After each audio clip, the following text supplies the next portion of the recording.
There are major trade-offs deciding between starting your tech sales career at a startup versus a larger, more established company.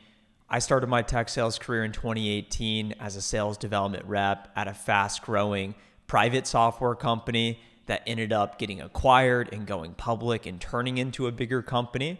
So I think I have a unique perspective as someone who started at a smaller company, employee 1,500, and then became 5,000 employees. So I sort of have an idea of what it's like when you have less resources versus when you have more resources, how the equity compensation works. And I've also helped over 1,000 people get hired in tech sales careers through my partnership with Course Careers because I am the tech sales instructor. Let's outline the pros and cons of each so that you have all the information you need to make the best decision for what you're looking for in your career objectives. Beginning with a startup, let's focus on the pros. So as I think about working at a startup, you first must define, well, what is a startup? What even is a smaller company for you? Are we talking a venture capital backed, Series A funded, Series B funded, Series C funded company? The larger their funding rounds and the more mature in their funding. So for example, there's a big difference between a growth funding round Series D for $100 million versus an initial Series A $5 million investment, because those companies that are less mature could end up going out of business. And as you think about, well, what even is a smaller company? Is it a non-venture capital backed bootstrapped company that organically has grown to 150 million in annual recurring revenue? Is it less than 10 million annual recurring revenue? Identify what even is a small company. You can look at the revenue or you can look at the total employee base. I would say less than 100 employees or even 250 is a really small company. 500 plus employees is starting to become a medium-sized business. But the pros when you take more of a risk at a company that is not totally proven is a large part of your compensation package is going to be equity-based compensation, meaning you're going to get paid your base salary, you're going to get paid your performance bonus based on hitting your quotas, commission, it's variable pay, but you'll also have a percentage of your income that is equity-based stock compensation. This can be to your benefit because if you join a company like a Gong, for example, really early on, and they end up getting acquired or they end up going public, that equity you're given could be worth a ton of money later on. So that's one of the major advantages of going more of the startup route. You hear stories like this about early Apple employees or early Microsoft employees or early NVIDIA employees that end up becoming millionaires or multimillionaires after the company goes public. Another major advantage of working at a smaller company, startup-esque, is that you have the opportunity to advance your career faster. The smaller the company, the less employees, the more responsibility each employee has. So the less defined career trajectory there is, you may join a company where they don't have a clear path from initial entry-level SDR to account executive, but you could be an SDR for 3 months and then all of a sudden they say, all right, you're ready. We need you closing deals for the sake of the company to survive. So you can accelerate your career. You could even get in a leadership position much earlier on in your career. And this could be a major benefit. And I've seen so many people leverage this, starting at a smaller company and then moving up fast and then end up using that title to get paid even more at another company potentially down the road. Let's talk about some of the cons of working for a smaller company, startup-esque, is that you may experience career volatility.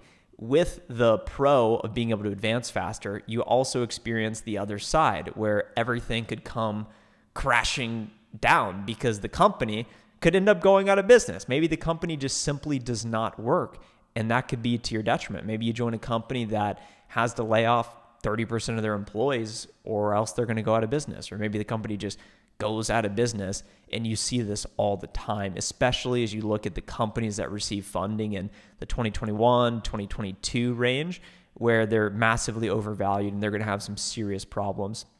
Another con of working at a smaller company is that you have less training. And I'd say that this is probably the most important point, is when you join a smaller company, they do not have the resources to pay an entire sales and enablement team. They have less resources to make all of this marketing collateral, to do industry study comparisons and competitive analyses. So you just do not have as many resources supporting you as you would at a bigger company.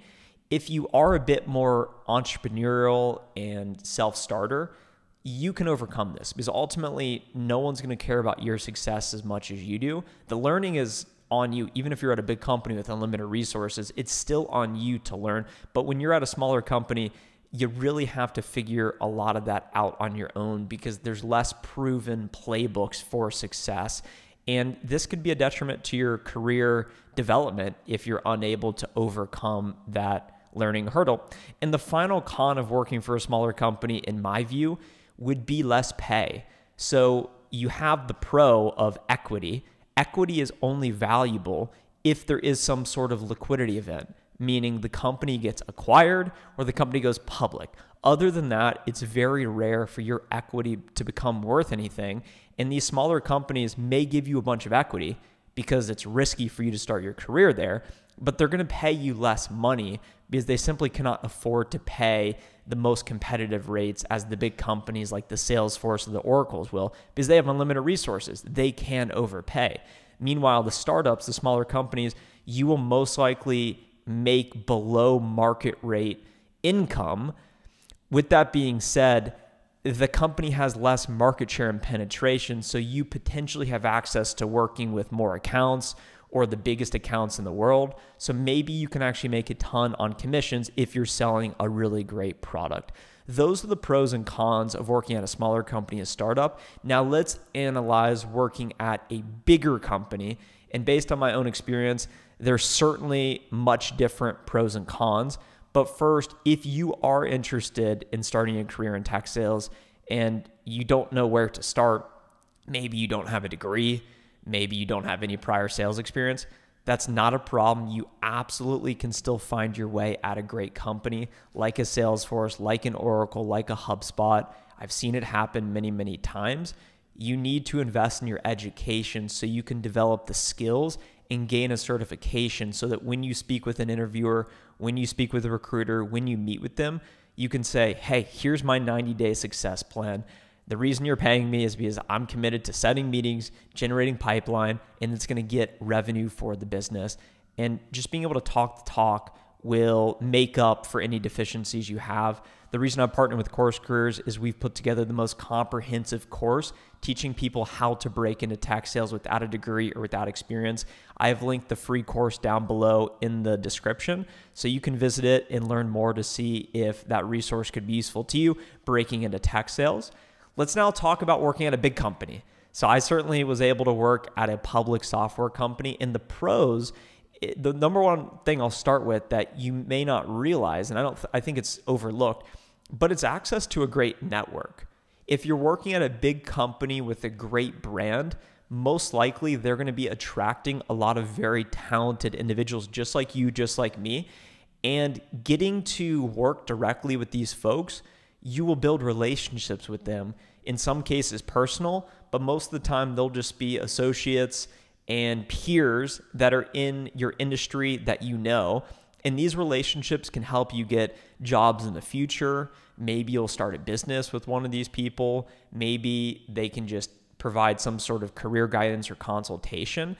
And these connections you make earlier in your career most likely will stick around for the next 20, 30 years. That's why they say never burn bridges, because you never know who you're dealing with. You never know what they're going to go and do. So if you start at a larger, more mature company, chances are you're going to have access to many more great people. So you will potentially have a much wider network than you would working at a smaller company. Although the smaller company may have a higher concentration of talent. So there can be some variance there, but that was certainly my experience working at a great software company. I met a lot of incredible people that I still interact with to this day. Another pro of working at a big company is going to be the pay. So your on-target earning, you're going to be able to make as much money as you could anywhere. So if you think about some large companies, Snowflake, MongoDB, ServiceNow, AWS, Azure, and Microsoft, Google, these companies are going to pay you as much money as you can make on the market. So you're going to be able to expect to make a lot more money from an on-target standpoint. And it may be easier to sell at these companies because when you're calling and saying, hey, I'm calling from Amazon, it's much different than when you're calling from ABZ Corp that nobody has ever heard of. So you're going to get paid much more money to start. And then the other pro is the access to training resources. These companies, the first month will probably pay to send you out to some random location where they have an entire team dedicated on your enablement and you ramping up as a rep. So they're going to have unlimited resources to enable you to be successful as a rep at that company so that you can ultimately make more money personally and generate more revenue for the company. And I think that this is an underestimated pro because most people who are looking for entry-level tech sales positions probably aren't very refined as a rep. So starting at a big company, gaining these skills and experience can really benefit you later on in your career because maybe you would want to take a risk and go to a smaller company. You don't need to worry about not having training resources at the smaller company because you will have already learned, so you're actually more valuable to them now that you are trained by a big proven company. Let's shift and talk about some of the cons, the downsides working at a bigger company. I'd say the number one thing is more bureaucracy, more layers, and you're going to have to deal with politics. Even if the company tells you we are transparent, we are meritocracy based, you are still going to be dealing with large groups of people. It's going to be very structured, very systematized, and it's going to be very defined career trajectory, which it's nice to understand, hey, I need to hit this number, be in this position for this long, and then I'll promote. It's really nice to have a predefined career trajectory, but at the same point, it can slow your career advancement because it's now just going to be a much longer term game, and you're going to have to be dealing with politics. And that's just a part of it. If you plan to stay as an individual contributor, meaning you're just a sales rep, this is a bit less important. But if you do decide to pursue a path in leadership after you establish yourself as a rep, I personally know a lot of people who have done this, and no matter what company you're at, you're going to have to deal with a lot of politics and a lot of bureaucracy. And I'd say another con can be the equity compensation. Typically, there's going to be a cap on your equity, meaning you don't have the chance to have a massive exit as you would at a smaller company, but you still do get some equity. And depending on what company you work for, this can sort of be a pro and a con. So I would sort of put it in the middle. In summary, today we talked about starting your tech sales career at a smaller startup-esque company versus a big, large company. There is no one-size-fits-all approach. So today I tried to give the most honest assessment I could of the actual trade-offs and a fair breakdown. So you can take this information, reflect on it, and ultimately make the best decision for you when you are applying to companies or no matter where you're at in your career, looking to potentially shift companies.